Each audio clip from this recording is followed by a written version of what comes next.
వాజీ morning debate కి స్వాగతం. నా పేరు ప్రసాద్. ఈ రోజు మనం చర్చించుకోబోయే అంశాలు ఏపీ కేబినెట్ సమావేశంలో జగన్ మంత్రిమండలి తీసుకున్నటువంటి కొన్ని కీలక నిర్ణయాలపై ఈ రోజు చర్చ కొనసాగుతుంది. అదేవిధంగా ఇళ్ల పట్టాల పంపిణీలో కొన్ని వేల కోట్ల రూపాయల అవినీతికి పాల్పడ్డారని చెప్పి ఆరోపిస్తున్నటువంటి రాష్ట్ర టీడీపీ అధ్యక్షులు అచ్చెన్నాయుడు గారు ఆరోపణల మీద కూడా ఈరోజు కొనసాగుతుంది చర్చ. అయితే మన చర్చలో పాల్గొనడానికి వచ్చారు సీనియర్ జర్నలిస్ట్ అదేవిధంగా విశ్లేషకులు యోగేందర్ రెడ్డి గారు, అదేవిధంగా టీడీపీ నుంచి శేషు గారు.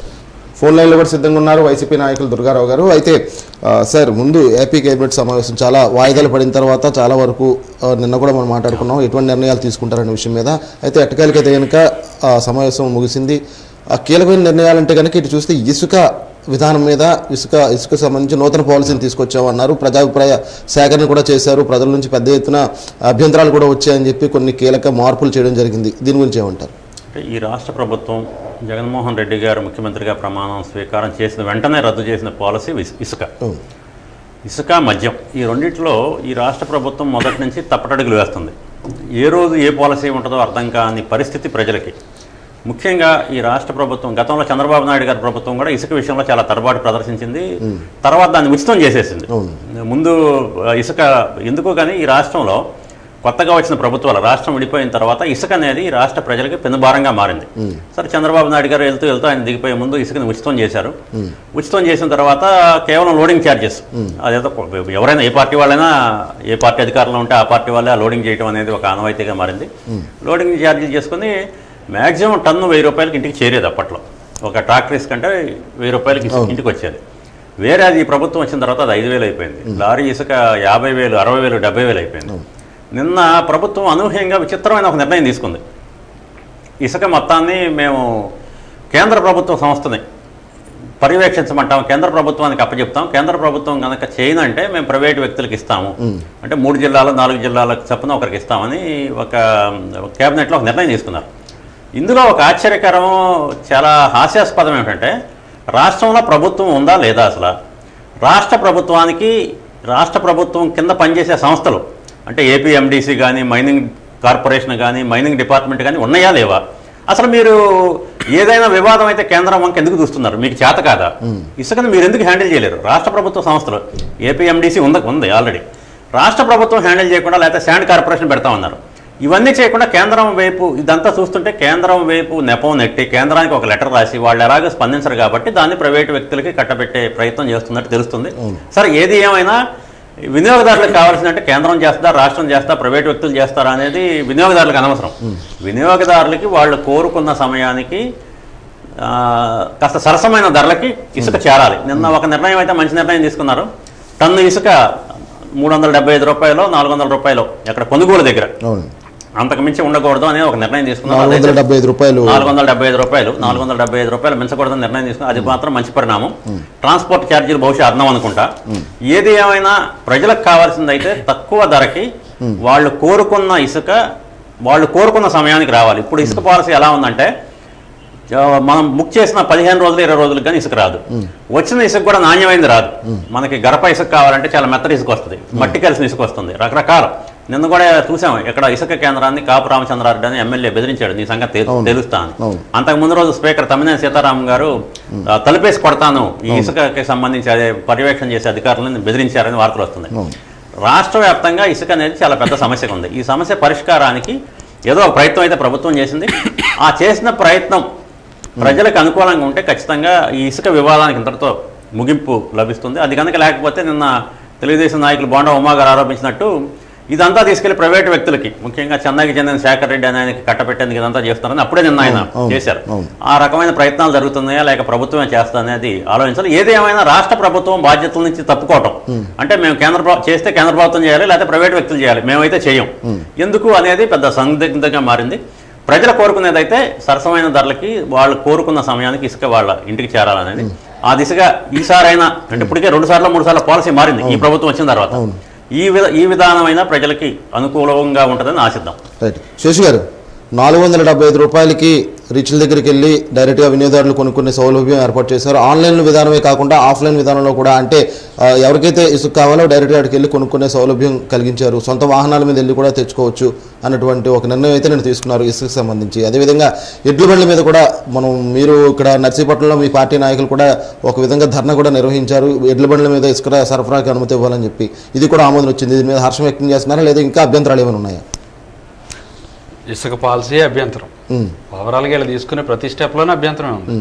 ఎందుకంటే ఎప్పటికో వెళ్ళొద్దు. నిన్నే స్పీకర్ తమ్మినేని సీతారాం మీరు గవర్నమెంట్ వర్క్స్ కోసం ఏదైతే సెక్రటరేట్లు కానీ రైతు భరోసా కేంద్రాలు కట్టేదానికి గవర్నమెంట్ వర్క్స్ తీసుకొచ్చి ఇసుకను కూడా మీరు ఎస్ఈబి ఏదైతే కొత్తగా పెట్టారో వాళ్ళు కేసులు నమోదు చేస్తున్నారు. ఇది పద్ధతి కాదు, మీరు పద్ధతి మార్చుకోకుంటే నేను మీ సంగతి తెలుస్తా అని చెప్పేసి మాట్లాడినటువంటి వ్యక్తి ఎవరు వేరే పార్టీ అతనో లేకపోతే మా పార్టీ అతనో మాట్లాడలేదు. సాక్షాత్తు ఆ పార్టీకి సంబంధించి అసెంబ్లీలో స్పీకర్ ఉన్నాయి. అంటే ఓవరాల్ గా స్టేట్ వైడ్ గా ఈ పరిస్థితి ఎలా ఉందనే దానికి 2 ఎగ్జాంపుల్.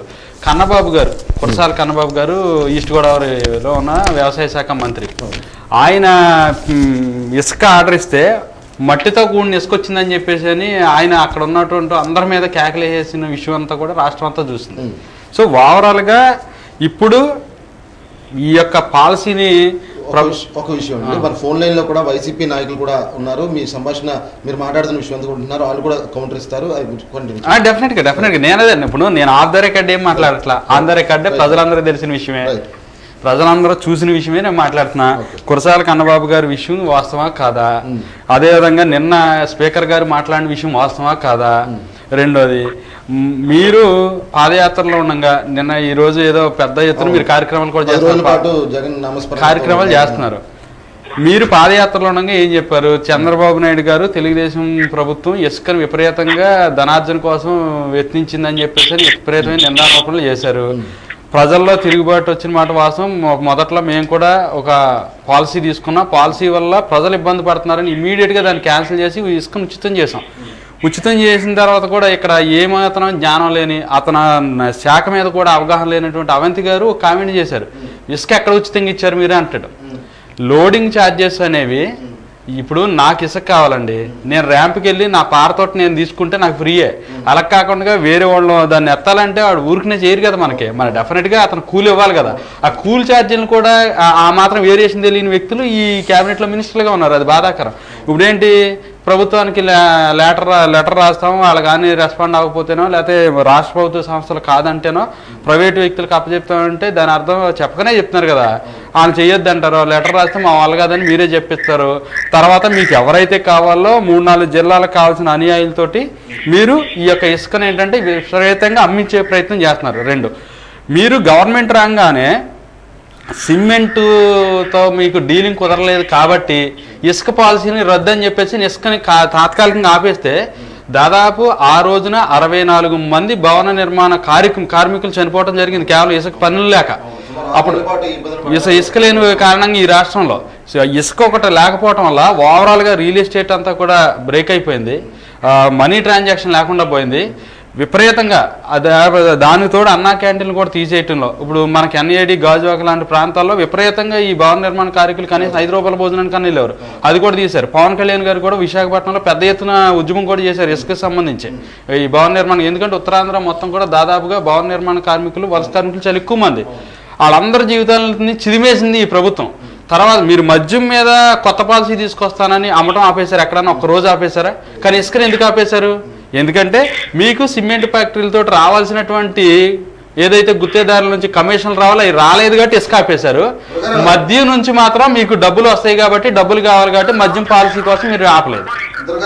చెప్పండి, నాయకులు శేషు గారు ఇది కూడా ఇప్పటికీ మద్యం అయితే కనుక ఏర్లే పారించారు కానీ ఇసుకని ఎందుకు ఆపారన్నటువంటి ఒక అభ్యంతరాన్ని చెప్తున్నారు. అదేవిధంగా కేబినెట్ సమావేశంలో తీసుకున్నటువంటి కీలక నిర్ణయమైనటువంటి ఇసుక పాలసీ గురించి కూడా కొంచెం తన అభిప్రాయం వ్యక్తం చేశారు. మీరు విన్నారు, దీని గురించి ఏమంటారు మీరు? రాష్ట్రంలో ఒక మంచి నిర్ణయానికి నేను కేబినెట్ ఆలోచన తెలిపిందండి. అన్ని రంగాలుగా ప్రజలకి మేలు జరిగే విధంగా ఇటు ఇసుక విధానం కానీ, ఇటు వ్యవసాయానికి కానీ, ఇటు పాడి పరిశ్రమల వారికి కానీ, ఇటు ఆకుకూర రైతులకు కానీ, అలాగే అన్ని విధాలుగా ఈ రోజు ఇసుక విధానం గురించి తెలుగుదేశం పార్టీ వారు మాట్లాడుతుంటే విడ్డూరంగా ఉంది. అదే ఇసుక మీద ఎంత దోచుకున్నారో, ఎంత విధంగా ఈ రోజు ప్రతిష్ట 23 సీట్లకి తెలుగుదేశం వారు వచ్చారనేది ప్రజలు అందరూ కూడా తీర్పు నమ్మకం జరిగిందండి. ఈ రోజు ప్రభుత్వం ఒక మంచి పాలసీ తెచ్చేటప్పుడు కొన్ని ఇబ్బందులు అన్ని జరుగుతాయి. అది ఏంటంటే రాష్ట్రంలో ఎక్కడ కూడా ఒక అవినీతికి తావలేకుండా ఒక మంచి విధానం తెచ్చే వరకు కొన్ని ఇబ్బందులు ఉంటాయండి. ఇది రాష్ట్ర ప్రభుత్వం ఏది విచ్చలవిడిగా వదిలేసి అక్కడ వేరే వేరేగా దోచుకునే విధానాన్ని ఆపి కొన్ని విధానాలకి వచ్చేటప్పుడు కొన్ని ఇబ్బందులు ఎదురవుతాయి. అది రాష్ట్ర ఎవరైతే భవన నిర్మాణ కార్మికులు కానీ ఇంకోరు కానీ ప్రభుత్వం ఎప్పటికప్పుడు వారికి అనేక విధాలుగా పథకాల ద్వారా వారికి ఇబ్బంది లేకుండా ఈ యొక్క జగన్మోహన్ రెడ్డి ప్రభుత్వం చూసుకొని వచ్చింది. అది ఏదైతే పథకాలు ఉన్నాయో ఈ పథకాల ద్వారా అనేక రకాలుగా లబ్ధి పొందారు. వారి పిల్లల విద్య విషయంలో కానివ్వండి, ఇంకో రకంగా వారి భార్య తాలూకా చేయూత విషయంలో కానివ్వండి, లేకపోతే ఇప్పుడైతే వీధి వ్యాపారుల చేదోడు విషయంలో కానివ్వండి, ఇది అనేక కార్యక్రమాల్లో ప్రభుత్వం అనేక విధాలుగా ఆదుకున్నది. ఇప్పుడు ఒక మంచి విధానం వచ్చేటప్పుడు కొంత ఇబ్బందులు ఎదురవుతాయి. దుర్గారావు గారు, మంచి విధానం అంటే 18 నెలల తర్వాత కూడా ఇంకా ఏం చేయాలో తెలియని పరిస్థితి. 18 ఇప్పుడు రాష్ట్రం అభివృద్ధి పాలు చేసిన మీరు ఆ మంచి విధానాలు మద్యం దగ్గర ఎందుకు తీసుకోలేకపోయారు? ఎందుకు ఆపలేదు మద్యాన్ని? తెలుగుదేశం పార్టీ ఒక మాఫియా చేసేది. సరే, తెలుగుదేశం మాఫీ చేసింది కాబట్టి మీరు దానికి డబల్ మాఫియా చేద్దాం అనేదా మీ మాటలో అర్థం? చేసిన తర్వాత తెలుగుదేశం పార్టీ ఎంతమందికి పేదలకి ఉచితంగా ఇచ్చింది, ఎంతమంది పేదలు ఉచితంగా తీసుకున్నారు? దుర్గారావు గారు, మీ ప్రభుత్వం ఇసుక విధానం మీద మీ మంత్రులు మీ స్పీకరే మాట్లాడుతున్నారు అగనెస్ట్ గా. మేం కాదు మాట్లాడేది, అది గుర్తుపెట్టుకోవాలి మీరు. తెలుగుదేశం తమ మంత్రులు కానీ తెలుగుదేశం తమ ఆంధ్రులు కానీ దాన్ని ఇసుకతో ఒక బ్లాక్ చేసుకొని దాన్ని అక్రమంగా దాన్ని ఇచ్చేసుకొని బ్లాక్ మార్కెట్ అమ్ముకున్న చరిత్ర తెలుగుదేశం పార్టీ వారిది. ఆ రకంగా తెలుగుదేశం ఉచిత విధానం పెట్టి ఒక మార్కెట్ చేయడం వల్ల ఇప్పుడు వచ్చిన ప్రభుత్వం దాన్ని ఒక పారదర్శకంగా ప్రజలకు మంచి ఇవ్వాలంటే కొంత టైం తీసుకుంటుంది. ఈ రోజు సంవత్సరం 6 నెలలకి ఒక 5 ఏళ్ల కాలంలో 6 నెలలు మీరు పూర్తిగా ఇసుకను రద్దు చేశారు ఈ రాష్ట్రంలో. దుర్గారావు గారు, అది మర్చిపోతున్నట్టున్నారు. పూర్తిగా 6 నెలలు రద్దు చేశారు. ఇసుక అనేది సహజంగా లభించే సహజ వనరు, దాని మీద అందరికీ హక్కు ఉంటుంది. ఆ విషయాన్ని మీరు గమనించాలి. తగిన తీర్పు ఇచ్చేది కదండి, దాన్ని అందరూ కాదన్నారు, వారు కూడా కాదలేదు. 5 ఏళ్ల ముందు 2 ఏళ్ల ముందు పథకాలు ప్రవేశపెట్టే మా ముఖ్యమంత్రి దేవాలు ప్రమాణ స్వీకారం చేస్తున్నారు. ఏదైతే ఈ రోజు దేశంలో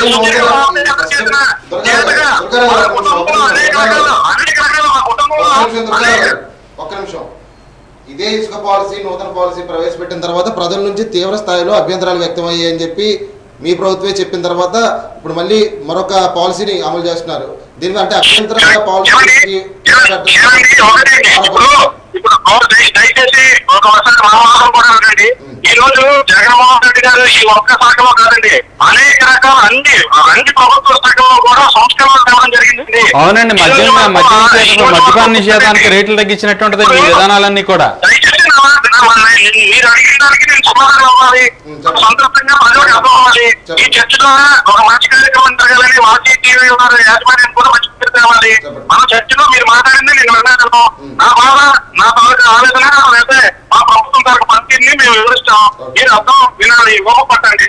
దయచేసి ఈరోజు ఇసుక విధానం గురించి చెప్తాను. అన్ని ఈ ప్రభుత్వ శాఖలో ఒక మంచి సంస్కరణ తేవాలి. అవినీతి తావు లేకుండా పారదర్శకంగా చేయాలని ఆలోచించే కొన్ని ఇబ్బందులు జరుగుతాయి. అది జ్యుడిషియల్ కమిషన్ వ్యవహారంలో కానివ్వండి, అంటే ఇసుక విధానంలో కానివ్వండి, అనేక రకాల. ఇప్పుడు మా ఏరియాలో నేను ఒక కాంట్రాక్ట్ అభ్యర్థిగా పోటీ చేస్తున్నాను. మా ఏరియాలో ఇన్నాళ్ళ విచ్చివిడిగా 4 ఎక్స్పోర్లు 5 ఎక్స్పోర్లు కట్టుకుని అక్కడ చిన్న తెలుగుదేశం కార్యకర్తలు ఎవరున్నారో అమ్మాయిలు ఉన్నారో వాళ్ళందరూ కూడా 40 గజాల్లో 50 గజాల్లో 100 గజాల్లో విచ్చలవిడిగా 5 ఎక్స్పోర్లు 4 ఎక్స్పోర్లు వేసుకొని దాన్ని డెవలప్మెంట్ రేషియోలో 4 లాభార్థం చేసుకున్నారు. ఈ రోజు మా పార్టీ అధికారంలోకి వచ్చిన తర్వాత ఏదో డెవలప్మెంట్ చేసుకోవాలా, ఏదో అనుకునేసరికి మా పార్టీ ఒకే విధానం చూసింది. అక్రమంగా నిర్మాణం చేపట్టకూడదు. ఎవరైనా గ్రౌండ్ ఫస్ట్ ఏదైతే నామ్స్ ఉందో బిల్డింగ్ ప్లాన్ ఏదైతే ఈడీఎంసీ నామ్స్ ప్రకారంగా ప్లానింగ్ ప్రకారంగా జరగాలి అని చెప్పేసి కొన్ని కాంట్రిబ్యూషన్ చేసింది. మాకు కూడా కొన్ని ఇబ్బందులు జరుగుతాయి. అంటే మనం అవినీతికి ప్రోత్సహించే వాళ్ళందరికీ కూడా ఇబ్బందులు జరుగుతాయండి జగన్మోహన్ రెడ్డి గవర్నమెంట్ లో. అలా అయితే మీ ఎంపీ గారు కట్టిన సగం బిల్డింగ్లు కోస్తారు వైజాగ్ లో. ఏ ఇబ్బందులు ఉండాలండి, దిశగా అనుకుంటే ప్రతి ఒక్కరికి అదనపు ప్రకారంగా అన్ని అందుతాయండి. అర్హత లేకుండా ఆశించే వాళ్ళ మటుకు భంగం కట్టుతుంది. అది మటుకు మా ప్రభుత్వంలో అది కొంచెం ఇబ్బంది ఉంటుంది. అనారోగ్య మటుకు అర్హులందరికీ రీతిగా ఉంటారు. దుర్గారావు గత ప్రభుత్వంలో జరిగిన తప్పుదారులు సరిదిద్దుకుని ముందుకు సాగుతున్నారు. ఆ సాగుతున్న ప్రక్రియలో అయితే కనుక కొంచెం జాప్యం జరుగుతుంది అంటారు. 100% ఇప్పుడు గవర్నమెంట్ ఈ ఆంధ్రప్రదేశ్ ని ఒక స్కామ్ ఆంధ్రప్రదేశ్ గా వాడుతుందండి. ఈ రోజు ఒక అనుభవస్తుడు అని చెప్పి ఇటు పవన్ కళ్యాణ్ గారు కానీ అటు నరేంద్ర మోడీ గారి సహకారంతో ఈ రోజు ఆ రోజు 2014లో ఆయన ప్రభుత్వం స్థాపించారండి. ఆయన అవకాశాన్ని ఏదో అనుకోవాలి. ఆ రోజు కూడా ప్రజలు సంపూర్ణంగా ఆయన మద్దతు ఇవ్వలేదు. అన్ని పార్టీలు గుర్తు మీద వెళ్ళారు. ఆ రోజు కూడా సింగిల్ డిజిట్ తో వెళ్ళారు.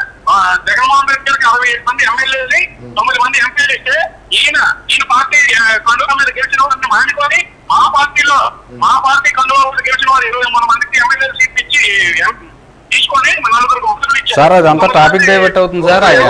ఏం చెప్పాలనుకుంటున్నాడు అది చెప్పండి డెస్క్ మీద.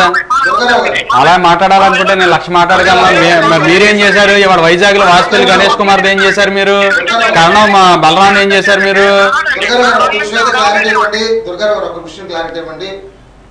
జగన్మోహన్ రెడ్డి పరిపాలనలో జరుగుతున్న నవరత్నాల అమలు కాదు, నవ మోసాల అమలు అని చెప్పి తెలుగుదేశం పార్టీ నాయకుల ఆరోపణ. దీని గురించి కంక్లూజన్ ఇవ్వండి. ఆయన మాట్లాడడానికి ఏముంది? నేను ఈ రోజు ప్రజలు గమనిస్తున్నారు. దాని వల్ల లబ్ధి పొందారు. నవరత్నాల వల్ల ఇంతమంది అమ్మఒడి ద్వారా ఇంతమంది పేద తల్లులు ఎంత ఆనందం పొందారంటే ఆ వాటికే తెలుస్తుందండి. అలాగే ఈ రోజు ఉచిత విద్య ద్వారా ఇది వైఎస్ఆర్ చేయూత ద్వారా కానీ ఇటు ఫీజు రియంబర్స్మెంట్ కానీ వైఎస్ఆర్ వసతి దీవెన కానీ విద్యా దీవెన కానీ అనేక రకాల కార్యక్రమాలు విద్యా దీవెన వల్ల అదే నవశాఖం వల్ల విద్యార్థి ఎంత నష్టపోతున్నారో నేను మీ డేటాతో చెప్తాను. మీరు రెడీ అంటే చెప్పండి సార్, నేను రెడీ.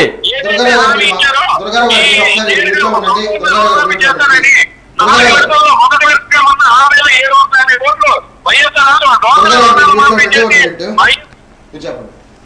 ఇప్పుడు అనేక అంశాలు ఉన్నాయి. ఆయన ఏ అంశమైనా సరే రెడీ అంటే నేను రెడీ. ఇక్కడే కూర్చుందాం, ఇక్కడే రేపొద్దున రమ్మనండి, రేపొద్దున ఇక్కడే కూర్చొని చర్చిద్దాం. నవశకం ద్వారా ఫీజు రియంబర్స్మెంట్లు అంటున్నాడు, లేదా స్కాలర్షిప్.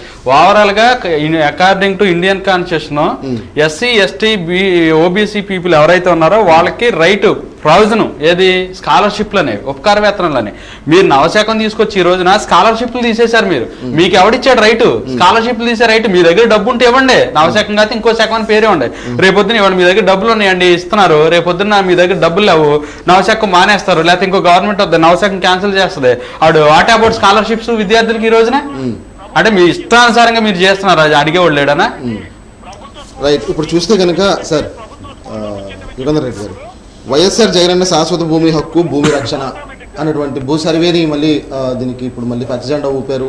100 సంవత్సరాల తర్వాత మళ్ళీ ఇటువంటి సర్వే చేపడుతున్నామని చెప్పి గత ప్రభుత్వాలు తప్పిదమండి. ఖచ్చితంగా భూముల సర్వే ప్రతి 10 ఏళ్ళకి అన్నారు. అప్పట్లో 10 ఏళ్ళకి కాకపోయినా 20 ఏళ్ళకో 25 ఏళ్ళకో ఒకసారి భూముల సర్వే జరగాలి. భూముల సర్వే జరగకపోవడం వల్ల పెద్ద ఎత్తున అక్రమాలు జరుగుతున్నాయి. ఎంత పెద్ద ఎత్తున సబ్ డివిజన్ పేరుతో ముఖ్యంగా రెవెన్యూ రిజిస్ట్రేషన్ అధికారులు, ఎందుకంటే ఎక్కడన్నా కీలకమైన ఒక మండలంలో ఎవరన్నా ఎంఆర్ఓగా పోస్టింగ్ వేస్తే ఆయన సంవత్సరంలో 50 కోట్లు 100 కోట్ల రూపాయలకి వెళ్ళిపోతున్నాడు. సబ్ రిజిస్టార్లు వాళ్ళు అదే పరిస్థితి. ఎందుకంటే వాళ్ళ చేతుల్లో భూములు, ఎందుకంటే సర్వే జరగలేదు. అసలు మీరు భూమి సర్వే జరపాలని ఇప్పుడు మనం కనుక సర్వే డిపార్ట్మెంట్కి దరఖాస్తు చేస్తే 4 రోజులు పడుతుంది విశాఖపట్నంలో. సర్వే జరపడానికి వచ్చినప్పుడు ఖచ్చితంగా లంచం ఇవ్వాలి. లంచం ఇవ్వకపోతే సర్వే జరపరు. సర్వేర్లు కొరత అంట. సర్వే లంచం ఇస్తేనే వస్తాడు, లంచం ఇస్తేనే వస్తాడు. అసలు సర్వే అనేది పెద్ద, అసలు survey department, revenue department, registration department. ఇంకా విచిత్రం అంటే నిన్న సబ్ రిజిస్టార్లు అంతా కలిసి మంత్రిని కలిశారు. మా మీద ఏసీబీ దాడులు చేస్తే పోస్టింగ్లు ఇవ్వట్లేదు. మరి మీరు అవినీతికి పాల్పడ్డారు కాబట్టి మీ మీద ఏసీబీ దాడులు జరిగాయి. కాబట్టి సబ్ రిజిస్టర్ ఆఫీసులో ఇప్పటికైనా ప్రభుత్వం భూముల సర్వేకి సంబంధించి, ఎందుకంటే ఈ సర్వే అక్రమాలన్నీ బయటపడేది సబ్ రిజిస్టర్ ఆఫీస్లోనే. ఈ సర్వే వాళ్ళు చేసే అక్రమాలు, రెవెన్యూ వాళ్ళు చేసే అక్రమాలు సబ్ రిజిస్టర్ ఆఫీస్ ద్వారా, రిజిస్ట్రేషన్ ద్వారా బయటపడుతున్నాయి. కాబట్టి ఖచ్చితంగా భూముల సమగ్ర సర్వే జరపాలి. భూముల సమగ్ర సర్వే జరిపి ఏ భూమి ఎవరిది, మీరు సబ్ డివిజన్ చేస్తారా, కొత్త సర్వే నెంబర్లు ఇస్తారా, ఎలా చేస్తారో అనేది ప్రభుత్వ ఇష్టం కదా, ఖచ్చితంగా జరగాలి. అయితే దీంట్లో కూడా ఒక మతలబు ఉంది. ఈ జనవరి నుంచి పెద్ద ఎత్తున మేము సర్వే చేస్తాము, సర్వే చేసి అన్ని తేల్చేస్తామని చెప్పారు. ఇప్పుడేమో మొత్తం సర్వే పూర్తి కావడానికి ఆ సమయం మళ్ళీ 2023 వరకు మొత్తం సర్వే అంతా పూర్తి చేస్తాం. దానికి ఒక 700 కోట్లు 800 కోట్లు ఇచ్చారు. దానికి 800 కోట్ల రూపాయలు ఎంతో డ్రోన్లు కొంటాము, టోటల్ స్టేషన్ మిషన్లు కొంటాము, ఇలాంటివన్నీ చెప్పారు.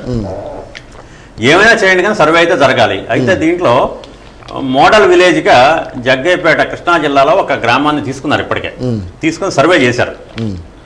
దాంట్లో 1400 సర్వే నెంబర్లు ఉంటే ఆ గ్రామంలో 1100 అభ్యంతరాలు వచ్చాయి. అంటే ఒక చోట సర్వే చేసినప్పుడే ఇంత అభ్యంతరాలు వస్తే రాష్ట్ర వ్యాప్తంగా సర్వే చేస్తే ఇటువంటి అభ్యంతరాలు వస్తాయి అనేది పెద్ద ప్రశ్న. పైగా ఈ ప్రభుత్వం మీద జనానికి ఇప్పటికే ఉన్న ఒక అనుమానం ఏమిటంటే ఏ విధానైనా సమగ్రంగా అమలు జరుపుతారా లేదా, వీళ్ళు ఈరోజు చెప్పింది రేపు ఉండదు అనే ఒక అనుమానం ఉంది. సర్వే అనేది మాత్రం చాలా పెద్ద ప్రక్రియ. ఇప్పుడు తెలంగాణ ప్రభుత్వం కొత్తగా రిజిస్ట్రేషన్లో మార్పులు తీసుకొచ్చి వ్యవసాయ భూములన్నీ ఎంఆర్ఓలకు ఇచ్చింది. వ్యవసాయ భూముల రిజిస్ట్రేషన్ అధికారం ఎంఆర్ఓలకు ఇచ్చింది. దానికోసం ఒక కొత్త యాప్ తీసుకొచ్చారు. అలాగే బిల్డింగులకు సంబంధించి అనుమతులకు సంబంధించి నగరపాలక సంస్థల్లో మున్సిపాలిటీల్లో దానికోసం ఇంకో యాప్ను తయారు చేస్తున్నారు. కాబట్టి ఇలా వాళ్ళు ఒక 10 రోజులో 20 రోజులో దానికోసం సర్వే కార్యక్రమాన్ని ఒక 40-50 రోజుల పాటు రిజిస్ట్రేషన్ పక్కన పెట్టింది తెలంగాణ ప్రభుత్వం. చేసేది ఏదో ధరణి అని ఒక యాప్ను తయారు చేసి చాలా పక్కాగా చేశారు వాళ్ళు. మన దగ్గర కూడా ఆ రకంగా కనుక జరిగితే జనం హర్షిస్తారు. ఖచ్చితంగా సర్వే అనేది జరగాల్సిందే. ఈ జరిగే క్రమంలో రాజకీయ నాయకులు రెస్పెక్టివ్ ఆఫ్ పార్టీస్ దీంట్లో మళ్ళీ ఆ సర్వే చేసే వాళ్ళని బెదిరించి రాజకీయ నాయకులు సబ్ డివిజన్ చేయించి తప్పుడు సర్వే నెంబర్లు వేసి వాళ్ళు లబ్ధి పొందకుండా ఖచ్చితంగా సమగ్ర సర్వే అయితే జరగాలి. కేంద్ర ప్రభుత్వం కూడా ఇది ఈసారి ఏం చేస్తుందంటే రిజిస్ట్రేషన్లకు సంబంధించి లేకపోతే భూములకి సంబంధించి మేము స్పష్టమైన విధానాలను అవలంబిస్తామని కేంద్ర ప్రభుత్వం కూడా చెప్తుంది. కేంద్ర ప్రభుత్వం సహకారం తీసుకొని భూములకు సంబంధించి సర్వేని పకడ్బందీగా చేసి వివాదాలను పరిష్కరించాల్సిన బాధ్యత రాష్ట్ర ప్రభుత్వం మీద ఉంది. ఈ ప్రభుత్వం ఈ కార్యక్రమాన్ని చేపట్టడం నిజంగా హర్షణీయం. దీన్ని సాధ్యమైనంత పకడ్బందీగా సాధ్యమైనంత వేగంగా చేయాలి. ఈ రీసర్వే విధానంలో గత ప్రభుత్వంలో జరిగినటువంటి ఆక్రమణలన్నీ కూడా బట్టబయలవుతాయి, అన్నీ బయటపెడతామని చెప్పి వైఎస్ఆర్ కాంగ్రెస్ పార్టీకి చెందినటువంటి కొందరు నాయకులు ఆరోపణలు చేస్తున్నారు. వాళ్ళ విధానాన్ని కూడా తెలియజేస్తున్న పరిస్థితుంది. మీరేమంటారు శేష్ గారు? అసలు ముందు ఇలాంటిది ఏదన్నా వస్తే మేము చాలా స్పీడ్గా స్వాగతిస్తున్నాం. ఎందుకంటే ఈ రాష్ట్రంలో ఆ రకమైనటువంటి దౌర్జన్యాలు రౌడీజాలు చేసేదంతా కూడా కరుడుగట్టిన వైఎస్ఆర్ కార్యకర్తల నాయకులు అనే విషయం మనం ప్రత్యేకించి మాట్లాడక్కర్లేదు, జనాలందరికీ తెలుసు. వైజాగ్లో కూడా 2 సార్లు వాళ్ళ పార్టీని మరి ఓడించడానికి గల ప్రధాన కారణం కూడా అదే. సరే, ఇకపోతే సర్వే విషయానికి వస్తే మాట్లాడుతున్నాను. సర్వే వచ్చి జగన్ గారి ఫోటో సర్వే రాళ్ల మీద రాయికి వచ్చేసి దాదాపు 1400 రూపాయలు అంతా ఒక రాయికి వచ్చి. అంటే ఒక ఎకరం చేయాలంటే ఒక 6 పక్కల్లో 8 పక్కల్లో చేయాలంటే ఎంత అవుతుంది? పైగా సర్వే చేయాలంటే 5000 రూపాయలు ఎవరైతే 5000 కట్టాలి. మీరు సపోజ్ మీ ల్యాండ్ సర్వే చేయాలంటే మీరు గవర్నమెంట్కి 5000 కట్టాలి. మళ్ళీ మరి గవర్నమెంట్ ఎందుకు? నేను డబ్బులు కట్టుకునే కాదు, నేను చేయించుకోలేను సర్వే. మీరు నిజంగా చేయాలి, సిస్టమేటిక్గా ఉండాలి, ఒక విధానం చేయాలనుకుంటే డెఫినెట్గా సర్వే రిక్రూట్మెంట్ కూడా చేయండి. దానికి అడిషనల్గా ఏమేమి కావాలో చేయండి, కొంత బడ్జెట్ కేటాయించండి, చాలా ట్రాన్స్పరెన్సీగా మీరు చేయండి. దాంతోపాటు ఏదైతే ఈ భూములు అత్యధికంగా ఉన్నవాళ్ళు ఉన్నారో వాళ్ళ దగ్గర నుంచి భూములు కూడా లాగేసుకోండి, లేనివాడో పంచండి. మేము దానికి ఖచ్చితంగా చప్పట్లు కొడతాం. అంతేగాని మీకు కావాల్సిన వాళ్ళకేమో ఒక న్యాయము, ఆపోజిషన్ వాళ్ళని ఇబ్బంది పడటానికి ఇంకో న్యాయం, లేకపోతేనేమో ఏదో రకరకాల ఇబ్బందులు పెట్టి ఓవరాల్గా మీరు చేస్తున్నాయని కూడా అపోజిషన్ లీడర్స్ ఎనీ పార్టీ వాళ్ళ యొక్క మూలాలని దెబ్బకొట్టేయటమే పనిగా పెట్టుకున్నారు. కాబట్టి అందులో ఇది ఒక భాగంగానే మేము భావిస్తున్నాం తప్ప నిజంగా ట్రాన్స్పరెన్సీగా చేస్తారనే నమ్మకం అయితే మాకు 1% కూడా లేదు. సార్, ఇప్పుడు పట్టా భూముల్లో ఇసుక తవ్వకాలు నిషేధం అని చెప్పేసి ఒక ప్రకటన చేశారు. దీని గురించి ఏమంటారు సార్? అంటే ఇది నిజానికి పట్టా భూముల్లో ఇసుక అనుమతించడం అనేది చాలా కాలంగా వస్తుంది. ఎందుకు పట్టా భూముల్లో ఇసుక అనుమతించారంటే మనకు వరదల సమయంలో, అంటే ఈ ఏడాది వర్షాలు ఎక్కువ ఉన్నాయి, 4-5 నెలల పాటు. ఇప్పుడు ఈ రోజుకి గోదావరి కృష్ణా నిండుగా ప్రవహిస్తున్నాయి. కృష్ణా నదిలోనూ గోదావరి నదిలోనూ ఇసుక తీసే పరిస్థితి లేదు. అన్ని నదుల్లోనూ, ఏ నదిలో అయినా నది నిండుగా ప్రవహించే సమయంలో దాంట్లోంచి ఇసుక తీయలేం మనం. అక్కడ ఇసుక లేనప్పుడు ఏం చేస్తామంటే దానికి సమీపంలో ఉన్న ఇసుక భూములు ఉన్నాయి, అవి రైతుల చేతుల్లో ఉన్నాయి. అంటే పట్టదు, వాటికి కొంత గతంలో ప్రభుత్వం పట్టాలు మంజూరు చేసింది. ఎక్కడైతే ఇసుక ఉందో భూముల్లో, అంటే వ్యక్తిగతమైన భూముల్లో, వ్యక్తిగత ఆస్తుల్లో ఎక్కడైతే ఇసుక ఉందో ఆ ఇసుక తవ్వుకోవడానికి గతంలో పర్మిట్లు ఇచ్చారు. ఇవన్నీ నిజానికి పట్టా భూములన్నీ రైతులు. అయితే ఏ ప్రభుత్వం ఉన్నా ఇది ఒక కామన్ ఫినామినా. రాజకీయ నాయకులు ఎవరైతే అధికారంలో ఉంటారో ఆ అధికార పార్టీ నాయకులు ఆ పట్టా రైతుల్ని వాళ్ళతో బేరం కుదుర్చుకొని బెదిరించో భయపెట్టో ఇంకోటి నయానా భయానో వాళ్ళ భూముల్లో వీళ్ళు అనుమతి తెచ్చుకోవటం. ఎందుకంటే రైతు కనుక దరఖాస్తు, నేరుగా రైతు దరఖాస్తు చేస్తే మైన్స్ డిపార్ట్మెంట్ వాళ్ళు అనుమతి ఇవ్వరు. దీంట్లో మీకు ఇంత శాతం ఇసుకుండాలి, ఇంత లేదు అని. అదే అధికార పార్టీ వాళ్ళు కనుక చేస్తే అనుమతిస్తారు. మైన్స్ డిపార్ట్మెంట్ కూడా ఒక పెద్ద అవినీతి తిమింగలం. కాబట్టి మొదటి నుంచి పట్టా భూముల్లో తీస్తున్నారు. ఇప్పుడు పట్టా భూముల్లో తీయమని చెప్తున్నారు మరి కొత్తగా. మరి పట్టా భూముల్లో తీయకుండా ఇసుక అవసరాలు మనకు తీరతాయా లేదా అనేది చూడాలంటే ఈ ప్రభుత్వం కొత్తగా తీసుకొచ్చిన ఇసుక పాలసీ మీద చాలా అనుమానాలు వ్యక్తం అవుతున్నాయి. ఇదంతా కొంతమంది ప్రైవేటు వ్యక్తులకు కట్టబెట్టి వారి ద్వారా చేస్తారు. సరే ప్రైవేట్కి ఇస్తారా, ప్రభుత్వమే చేస్తా, ప్రజలకైతే సరసమైన ధరలకి ఇసుక కావాలి. అది పట్టాభూముల్లో తీస్తారా, నదుల్లో తీస్తారా, కాలువల్లో తీస్తారా, వేరే దానికి నదులు కాలువల్లో తీసేదానికి కూడా నేషనల్ గ్రీన్ ట్రిబ్యునల్ ఆదేశాలు ఉన్నాయి. గత తెలుగుదేశం ప్రభుత్వం కృష్ణా నదిలో ఇసలుడిగా తీస్తే 100 కోట్ల రూపాయల ఫైన్ కూడా విధించింది నేషనల్ గ్రీన్ ట్రిబ్యునల్. కాబట్టి ఈ పట్టా భూముల్లో తీయకుండా ఉంటే నష్టపోయేదైతే రాజకీయ నాయకులే కాబట్టి పెద్దగా రైతులకు పోయేదే ఉండదు. నిజంగా కనుక ఎక్కడికన్నా రైతులకి నష్టం జరిగితే రైతులకు కాంపన్సేషన్ ఏ విధంగా చేస్తారు. ఇప్పుడు అంటే కొంతమంది పట్టా భూముల్లో ఇసుక కోసం ఇప్పటికే దరఖాస్తు చేశారు, వాళ్ళకి అనుమతి ఇచ్చారు. అనుమతి లభించిన తర్వాత వాళ్ళు ఏదో ట్రాక్టర్లు కొనుక్కుంటారు, వాళ్ళు ఏదో చిన్న ప్రొక్లైనర్ కొనుక్కొని పని బిగిన్ చేస్తారు. ఈలోగా రద్దు అయిపోయింది. అది రద్దు అయిపోతే వాళ్ళకి కాంపన్సేషన్ ఏ విధంగా చేస్తారు? ఎందుకంటే ఎవరైతే ప్రభుత్వాన్ని, ఎందుకంటే నిన్నదాకా ఒక పాలసీ ఉంది, ఆ పాలసీని నమ్మి ఎవరైతే దరఖాస్తు చేసుకున్నారో, ఎవరైతే ప్రభుత్వానికి ఫీజులు చెల్లించారో, కొంతమంది ఫీజులు కూడా చెల్లించుంటారు, దానికి కాంపన్సేషన్ ఎలా అనేది కూడా ప్రభుత్వం చెప్పాలి. బహుశా 1-2 రోజుల్లో దానికి సంబంధించిన వివరాలు కూడా పూర్తిగా వచ్చే అవకాశం ఉంది. రైట్. ఓవరాల్గా శేషు గారు, నిన్న జరిగినటువంటి కేబినెట్ సమావేశంపై మీ అభిప్రాయం ఏంటి? ఇటు బొండా ఉమా గారు కూడా ఇది స్వార్థ ప్రయోజనాల కోసమే నిన్న కేబినెట్ సమావేశం జరిగిందన్నటువంటి ఒక ప్రకటన కూడా చేశారు విలేకరుల సమావేశం ద్వారా. మీరేమంటారు? ఓవరాల్గా వీళ్ళదో ఒక క్యాబినెటే కాదు, ఎందులో చేసినా కూడా వీళ్ళదంతా కూడా ఇదే. సార్ చెప్పినట్లు కూడా ఇప్పుడు నాగధార, వంశధార, నాగావళి చూసుకోండి, పక్కన కృష్ణా తీసుకోండి, ఇటు గోదావరి తీసుకోండి, ఇవన్నీ కూడా ఏంటంటే ఎప్పుడు లేనన్ని వరదలు వచ్చినాయి. ఈసారి పంట భూములు ఉంటాయి, మీరు పర్మిషన్ ఇయ్యరు, వాళ్ళు తీసుకొనిరు, ఆ ఇసుక ఎట్లా క్లియర్ చేస్తారండి? వాళ్ళ వ్యవసాయ భూములు నాశనం అయిపోయినట్టేనా? అంటే కనీసం మీకు ఏ రోజన్నా వ్యవసాయం మీద అవగాహన ఉంటే ఇలాంటి పరిస్థితులు ఉండవు. క్యాబినెట్లో ఉన్న వాళ్ళందరూ దగులుబాజీలే కదా ఉన్నది. ఎవడన్నా ఆయమన్నవాడు, ఎవడన్నా ఒకడన్నా చదువుకున్నవాడు, కొద్ది జ్ఞానం, ఇంగిత జ్ఞానం తెలిసిన వాళ్ళు అయితే రైతులు ఈ రకంగా ఇబ్బంది పెట్టరు. ఒకటి కాదు, రెండు కాదు, ప్రతి ఒక్క విషయంలో వీళ్ళ నిర్ణయాలు 2-3 నిర్ణయాలు మీకు చెప్తానండి. ఇప్పుడు ఇసుకే ఆపేసి భవన నిర్మాణ కార్మికులందరినీ నాశనం చేశారు, మొత్తం వ్యాపారాన్ని అంతా కూడా స్తంభింపజేశారు, రూపాయి చలామణి లేకుండా చేసి అనేక ఆర్థిక అవస్థలకు గురి చేశారు. తర్వాత కరోనా, అక్కడ నుంచి కోలుకునే పరిస్థితులు ఆంధ్రప్రదేశ్లో ఉన్నటువంటి కార్మికులు ఎవరు కూడా లేరు. ఈవెన్ వ్యాపారస్తులు కూడా అదే పరిస్థితుల్లో ఉన్నారు. అయిపోయింది. అదే రకంగా మీరు మద్యం విషయంకి వచ్చేటికేమో మద్యాన్ని ఏమో ముందు ఏమన్నారు, కొత్త పాలసీ తీసుకొస్తా ఉన్నారు. ఇసుక ఆపిన మద్యం వ్యాపారం ఆపలేదు. సరిగా మీ ఇష్టానుసారంగా రేట్లు పెంచేసి పనికిమాలిన బ్రాండ్లు, దానికన్నా నాటుసారా చాలా నయం, 5 అయితే చచ్చిపోతారు కూడా ప్రజలు. అంత దరిద్రమైనటువంటి బ్రాండ్లతోటి మీకు ఇక్కడ బొత్స సత్యబాబు గారు, లేకపోతే అక్కడేమో మీ తాలూకా మేరు చేసిన ఆయన ఎవరో వాళ్ళ మేనమామలో వీళ్ళు చెప్పి బ్రాండ్లు తీసుకొచ్చేసి జనాల మీద ఇష్టానుసారంగా పెట్టేసి ఇష్టానుసారమైన రేట్లు, పక్కనున్న తెలంగాణ రేట్లకి ఇక్కడ ఇదే. హైకోర్టు ఆఖరికి ఈ పరిస్థితులను చూసి గవర్నమెంట్ని ఏం అనలేక 3 బాటిల్స్ పర్మిషన్ తీస్తే మీరు జీవో తీసుకొస్తారు. దాని మీద మీకు చిత్తశుద్ధి ఉంటుంది.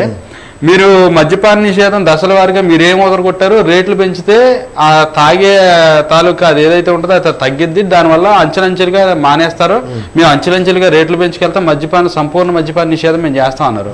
మరి రెండోసారి నేను రేట్లు తగ్గించడం ఎందుకు తగ్గించారు? మీ దగ్గర మరి ఏది చిత్తశుద్ధి? ఏది మాట తప్ప మడం తిప్పమన్న వాళ్ళు మీరు ఏది ఎక్కడ చేస్తున్నారు? అదేవిధంగా మీరు చెప్పారు 3000 పెన్షన్ ఇస్తామని. 3000 పెన్షన్ని 5 ఏళ్ళు ఇస్తాం, 250 చొప్పున ఇస్తామన్నారు. మొదటి సంవత్సరం 250 పెంచారు, రెండో సంవత్సరం దాటిపోయి 4వ నెల వచ్చేసింది. ఇంతవరకు మరి ఎందుకు పెంచలేదు? ఆర్థిక పరిస్థితి దృష్ట్యా పెంచుకుని వెళ్తాం. అదే ప్రతి అనౌన్స్మెంట్ సార్ చెప్పినట్టు ఇసుక మద్యమే కాదు, సిమెంట్ అంటే అసలు రాష్ట్ర ప్రభుత్వం ఏ ప్రభుత్వం పాలించినా పొరుగు రాష్ట్రాల్లో ఉత్పత్తి ధర ఎంత ఉంది? మనమే కాదు, ఏదైనా ఏ ప్రోడక్ట్ అయినా. ఈ రోజు ఛత్తీస్గఢ్లో సిమెంట్ బస్తా ధర 260 రూపాయలు. 260 రూపాయలకి ఛత్తీస్గఢ్లో సిమెంట్ దొరుకుతుంది. ఛత్తీస్గఢ్ వాళ్ళు కొంత ముడి సరుకుని ఆంధ్రప్రదేశ్ నుంచి పట్టుకెళ్తున్నారు. ఇక్కడ నుంచి ముడి సరుకుని ఆంధ్రప్రదేశ్ నుంచి ముడి సరుకుని తరలించి మళ్ళీ ఇది ముడి సరుకు కొనుగోలు, హ్యాండ్లింగ్ ఛార్జెస్ అదనం. అవునండి, ట్రాన్స్పోర్ట్ అదనం అవుతుంది. వాళ్ళు 260 రూపాయలకి ఇవ్వగలిగినప్పుడు మనం ఎందుకు 360 రూపాయలకి అమ్ముతున్నాం? ఈ రాష్ట్రంలో సిమెంట్ ధర ఈరోజు 360 రూపాయలు ఉంది. మన దగ్గర బోల్డ్ అంత ప్రొడక్షన్ ఉంది. మన దగ్గర 360 రూపాయలు ఎందుకు ఉంది? పక్కన ఛత్తీస్గఢ్లో 260 రూపాయలకి ఎందుకు దొరుకుతుంది? ఇవి ఖచ్చితంగా ప్రభుత్వం స్టడీ చేయాలి. ప్రజల మీద భారం ఇదంతా. మనం ఏమన్నా ఛత్తీస్గఢ్ కంటే పన్నులు ఎక్కువ వేసామా అంటే పన్నులు కూడా దాదాపు ఒకే రకంగా ఉన్నాయి. అలాగే మద్యంకి సంబంధించి కూడా మద్యం బాటిళ్ళు, సరే వాళ్ళు మంచి చెత్త అమ్ముతున్నారా, వేద అమ్ముతున్నారా, అది వేరే విషయం. మద్యం బాటిల్, చీప్ లిక్కర్ బాటిల్ అంతకుముందు ఉండవల్లి అరుణ్ కుమార్ గారు ప్రెస్ మీట్ కూడా చెప్పారు. అయ్యా పక్కన ఉన్న తమిళనాడు, తెలంగాణ, ఒరిస్సాల్లో మీరు కొంటున్న బాటిల్ వాళ్ళు 30 రూపాయలకు కొంటున్నారు, మన దగ్గర 50 రూపాయలకు కొంటున్నాం. ఈ 20 రూపాయలు ఎందుకు తేడా వచ్చింది? ఖచ్చితంగా అంటే ఎక్కువ మనం 100 కోట్లలో టర్న్ ఓవర్ ఇది సిమెంట్ కానీ మద్యం కానీ వీటి విషయంలో పక్క రాష్ట్రాల్లో చౌకగా మనకంటే ఎందుకు ఉంటున్నాయి, మన దగ్గర ఎందుకు అధికంగా ఉంటున్నాయి? చివరికి మధ్యాహ్నం విషయంలో ఏమొచ్చారో ప్రభుత్వం మార్జిన్ తగ్గించుకుంది, కానీ కొనుగోలు ధరలు తగ్గించలా. తమిళనాడు వాడు 30 రూపాయలకు కొనే బాటిల్ నువ్వు 50 రూపాయలకి ఎందుకు కొంటున్నావు? ఒరిస్సా వాడు 40 రూపాయలకు కొనే బాటిల్ నువ్వు 60 రూపాయలకి ఎందుకు కొంటున్నావు? ఇది ఖచ్చితంగా ప్రజలకి ఏదో ప్రశ్నిస్తారు, భారం కూడా పడే అవకాశం ఉంది. కాబట్టి ఈ వ్యవహారాలు ఇంకా ఎలా కాలం ప్రజలు తెలుసుకోలేరు అనుకోవడం పొరపాటు. ఖచ్చితంగా కంపారిజన్ వస్తుంది. చివరికి లారీ డ్రైవర్లు మన దగ్గర డీజిల్ పెట్రోల్ ఖరీదు ఎక్కువ అని, ట్యాక్స్ ఎక్కువ మన దగ్గర ఉంది. మొత్తం ఇప్పుడు మీకు సరిహద్దుల్లో ఎక్కడా కూడా బంకులు పనిచేయడం లేదు. ఈ పరిస్థితి అంటే గతంలోనే ఉంది. గతంలో చంద్రబాబు నాయుడు గారికి అయితే ఒక నివేదిక ఇచ్చారు ఐఏఎస్ ఆఫీసర్లు, అయ్యా తగ్గించండి, మన దగ్గర పన్ను తగ్గించండి, పన్ను తగ్గిస్తే లేదా సరిహద్దుల్లో బంకులు మూతపడుతున్నాయి. ఆ ప్రభుత్వం మారి ఈ ప్రభుత్వం వచ్చిన పరిస్థితి అదే.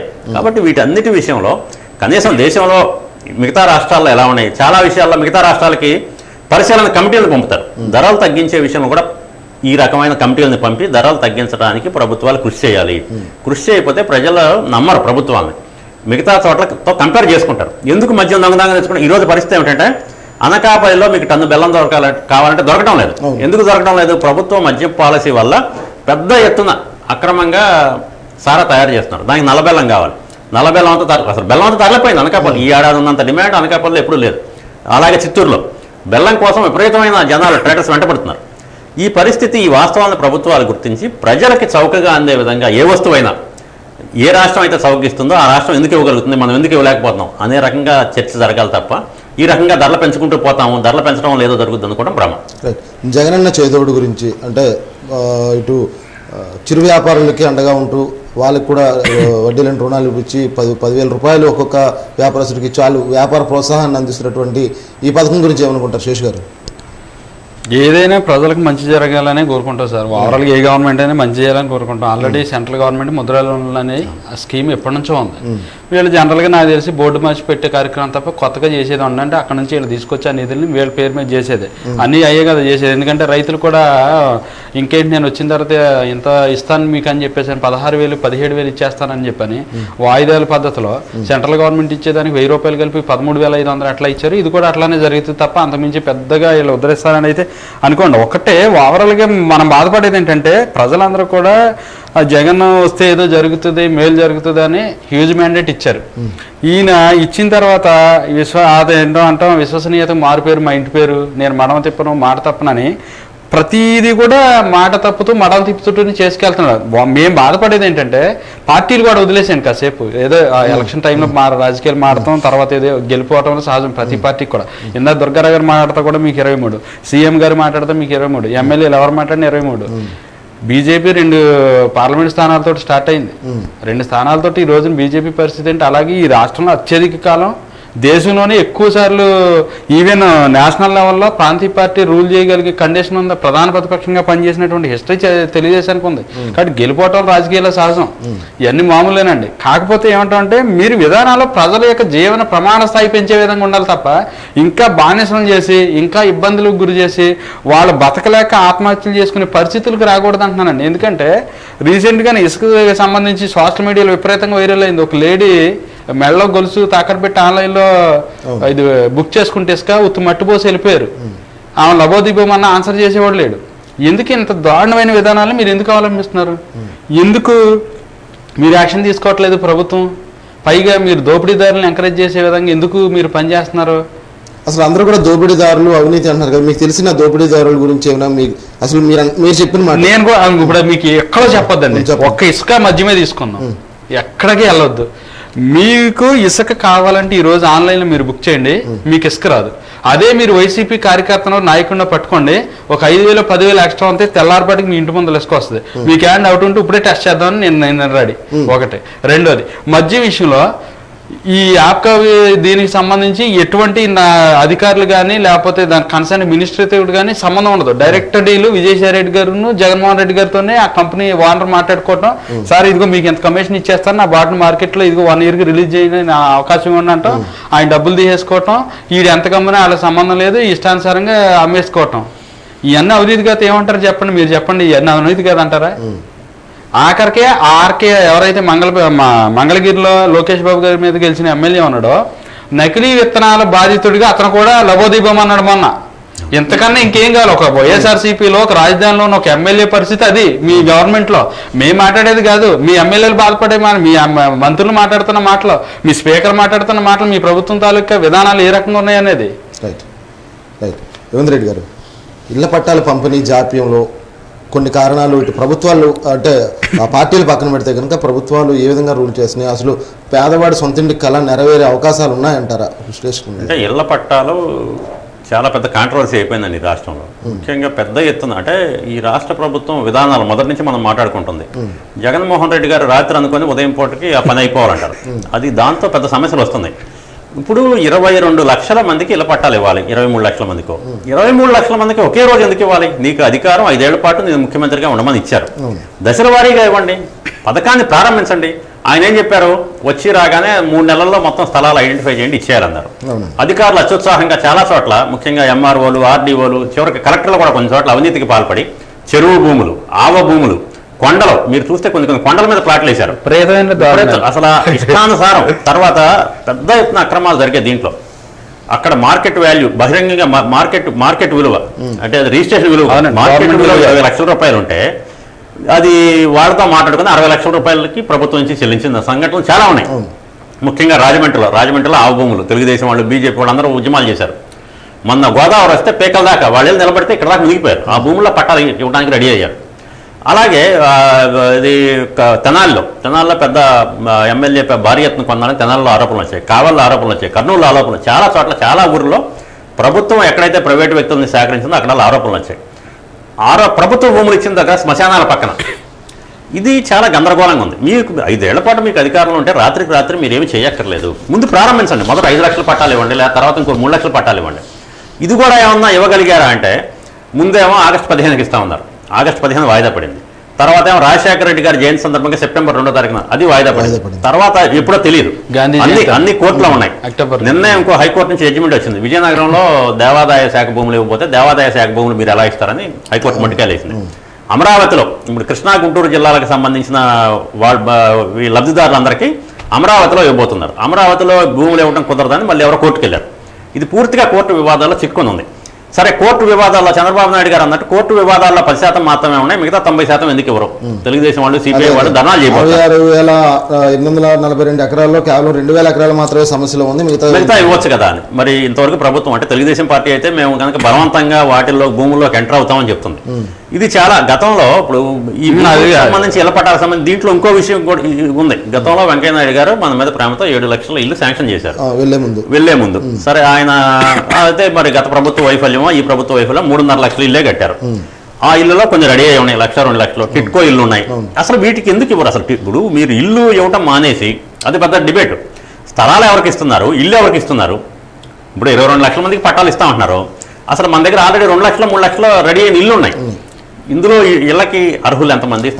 గందరగోళం జరిగే అవకాశం, గందరగోళం అంటే ఈ ఇళ్ల పట్టాల మొదటి నుంచి గందరగోళం. మీరు గతంలో చూస్తే, ఇప్పుడు కాదు, గత 30-40 ఏళ్ళుగా కలెక్టరేట్ దగ్గర డఫీదారుగా పనిచేసానికి 10 పట్టాలు ఉంటాయి, ఆ డ్రైవర్కి 15 పట్టాలు ఉంటాయి, హౌసింగ్ బోర్డులో పనిచేసే ప్రతి ఒక్కరికి 20-30 పట్టాలు ఉంటాయి.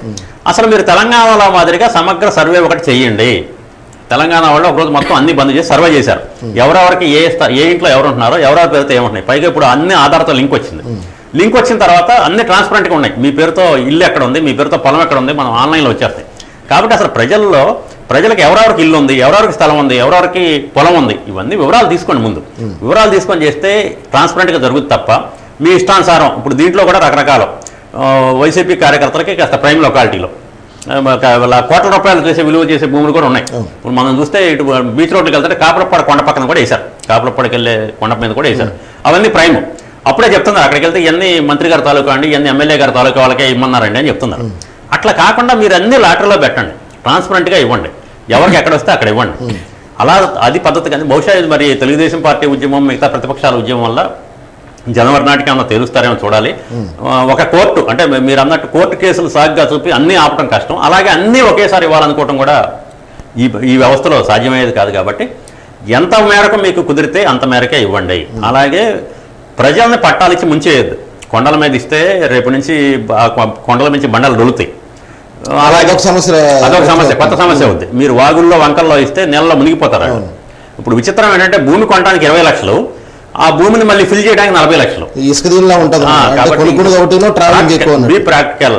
ఎక్కడైతే నివాస యోగ్యమో దానికి ముందు గైడ్లైన్స్ ఇవ్వాలి మీరు. అసలు దేవాదాయ భూములు తీసుకోవద్దు, చెరువు భూములు వద్దు, ఆవు భూములు వద్దు, నదీ గర్భాల్లో వద్దు, కొండల మీద వద్దు, అడవుల్లో వద్దు. అలాగే ఎస్సీ ఎస్టీలకు అలాట్ చేసిన అవి కూడా కొన్ని తీసుకుంటున్నారు. ఎస్టీలకి అయితే సాధ్యం కాకపోవచ్చు, కానీ ఎస్సీలకు అలాట్ చేసినవి కూడా మళ్ళీ ఈ గైడ్లైన్స్ ఇచ్చి చేయాలి తప్ప ఓవరాల్గా మనం అనుకున్నంటే వెంటనే పనులు అయితే అయిపోవు. అది ముఖ్యమంత్రి గారు గుర్తించాలి. గుర్తించి బీ ప్రాక్టికల్, ఇళ్ల పట్టాల మంజూరు విషయంలో కాస్త ప్రాక్టికల్గా వ్యవహరిస్తే ఈ సమస్య పరిష్కారం అవుతుంది.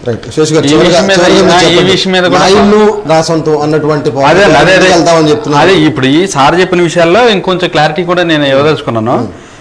ఏదైతే ఈ ఇళ్ల పట్టాలకు సంబంధించి 22 లక్షలు, 23 లక్షలు, 24 లక్షలు అన్నారో, దీంట్లో ప్రభుత్వ భూముల్ని తీసుకోమన్నారు.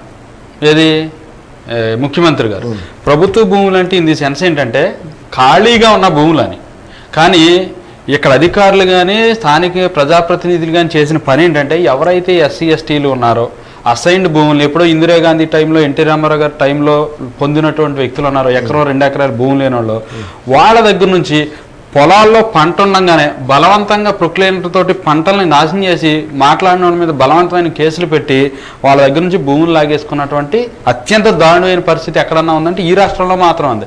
ఎక్కడ పక్కన ఉన్న తెలంగాణలో కూడా భూమి లేనట్టు భూమి ఇవ్వాలని చెప్పేసి అని ప్రయత్నాలు జరుగుతుంటే ఇక్కడ ఇచ్చిన భూములు ఎప్పుడు కాదు 30-40 ఏళ్ల కింద ఇచ్చిన భూములు కూడా లాగేసుకుని పట్టాలు తీసుకున్నటువంటి పరిస్థితి ఒక పెందుర్తి కాదండి, మీకు నెంబర్ ఆఫ్ ఇన్సిడెంట్స్ ప్రతి జిల్లాలో కూడా ఉన్నాయి. మీకు ఇంకా దారుణం ఏంటంటే చాలా బ్యాడ్.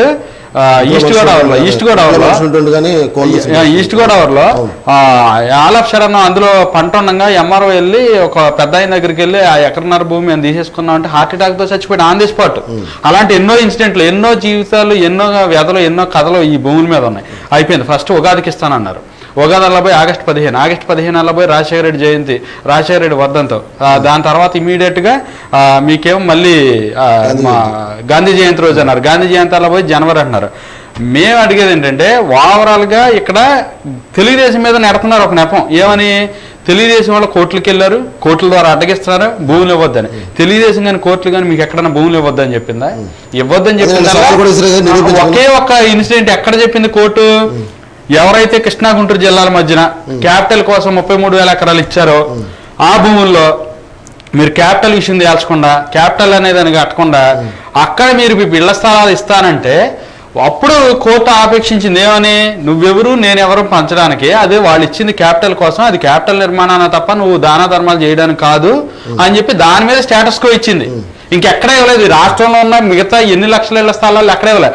గవర్నమెంట్ ముఖ్యమంత్రి ఏం చెప్పాడంటే మీకు నేను సెంటు అర్బన్ లో, రూరల్ అయితే సెంటున్నరలో నేనే మీకు ఇల్లు కట్టించేసి ఇస్తానన్నాడు. ఇక్కడ నువ్వు ఎంప్లాయీస్ కి ఈ రోజు 5-6వ తారీఖు ఇంతవరకు జీతాలు ఇచ్చే దిక్కులేదు నీకు. నువ్వు ఇల్లు కట్టలేవు, నీకు ఆ విషయం తెలుసు, జనాలందరికీ తెలుసు. కేవలం నీ తప్పును కప్పిపించుకోవటానికే ఏదో నువ్వు అపోజిషన్ లో ఉన్నట్టు తెలుగుదేశం చేయట్లేదు, తెలుగుదేశం ఏమన్నట్లేదు, లేదు చంద్రబాబు ఈ నాయకులకి అందరికీ ఈ పార్టీకి ఏంటంటే చంద్రబాబు నాయుడు గారి జపం ఏదో రామనామ జపం అయిపోయింది. నువ్వు చేస్తానంటే నిన్ను ఎవడొద్దంటున్నాడు. నువ్వు ఇళ్ల పట్టాలు ఇయ్యచ్చు కదా ఒకటే. రెండోది టిట్కో ఇల్లుకి సంబంధించి కూడా కోవిడ్ సమయంలో కూడా మొన్న కూడా నేను చెప్పాను. కోవిడ్ వచ్చినప్పుడు ఏదైతే ఐసోలేషన్ సెంటర్స్ పెడుతున్నారో అప్పుడు కూడా మేము చెప్పాం దాదాపు 2 లక్షల ఇళ్ళు కంప్లీట్ అయిపోయాయి. జస్ట్ వెరీ స్మాల్ వర్క్స్ చేస్తే అవి అయిపోతాయి. మీరు దానికి సంబంధించి ఏదైతే ఈ సెంటర్స్కి ఇవ్వండి, 2 లక్షల ఇళ్లను ఉపయోగించండి, తర్వాత మీరు పంచండి, మనకి సేవ్ అవుతుంది. ఎందుకంటే ఉన్న పరిస్థితులు చాలా ఇబ్బందికరమైన పరిస్థితులు ఉన్నాయి. ఎందుకంటే రోజుకి యావరేజ్గా 10,000 కేసులు దాటిపోతున్నాయి రాష్ట్రంలో అని చెప్పేసి అని మేము చెప్పాం. మీరు అది కనీసం పట్టించుకోలేదు. ఈ రోజు 2 లక్షల ఇళ్ళు కంప్లీట్ అయిపోయినాయి. మిమ్మల్ని ఎవడవద్దు అన్నాడు? మేము అడ్డం చెప్తున్నావా? కేవలం ఏంటంటే ఇస్తే చంద్రబాబు నాయుడు గారు పేరు డెఫినెట్ గా ప్రజలే ఇళ్లను సొంతం చేసుకుంటారు, అందులో క్వశ్చనే లేదు. సార్ చెప్పినట్టు ఆవు భూముల దగ్గర నుంచి ప్రతి ఎంత గుట్టల్లో గోతుల్లోనా మీరేమో 10 లక్షలు 15 లక్షలు విలువ చేసే భూములనేమో 40 లక్షలు 50 లక్షలు కొనేసి మళ్ళీ వాటిని ప్రొక్లైన్ వర్క్ చేయడానికి, ఫిల్ చేయడానికి, లేదా కొండలను అయితే తవ్వటానికినే మళ్ళీ ఒక 20-30 లక్షల బిల్లులు. ఎంత అవినీతి అండి ఇదంతా కూడా. మీరు చేసేది ఏం లేదు ఇక్కడ. అది చివరిగా అయితే కనుక నాయలు నా సొంతం పోరాటం ద్వారా అయితే కనుక ప్రజల ప్రత్యక్ష పోరాటంగా తీసుకెళ్తాం. 100% తీసుకెళ్తాం. మేము కూడా ప్రజలకి, మిగతా రాజకీయ పక్షాలకు కూడా మేము కోరేది ఏంటంటే ఈ యొక్క దారుణమైన పరిస్థితుల్లో మీరు కూడా బయటకు రండి, ఖచ్చితంగా సపోర్ట్ చేయండి, పార్టీ కోసం వదిలేయండి, ప్రజలకు న్యాయం చేసేదానికి మీరు కూడా చేతులు కలపాలని చెప్పేసి అందరికీ కూడా సవినయంగా మనం చేసుకుంటాం. Thank you very much sir. Thank you. ఇది ఈరోజు మార్నింగ్ డెబేట్. మళ్ళీ రేపు మార్నింగ్ కొన్ని ప్రధానమైన అంశాలతో మీ ముందు ఉంటాం. అంతవరకు సెలవు. నమస్కారం.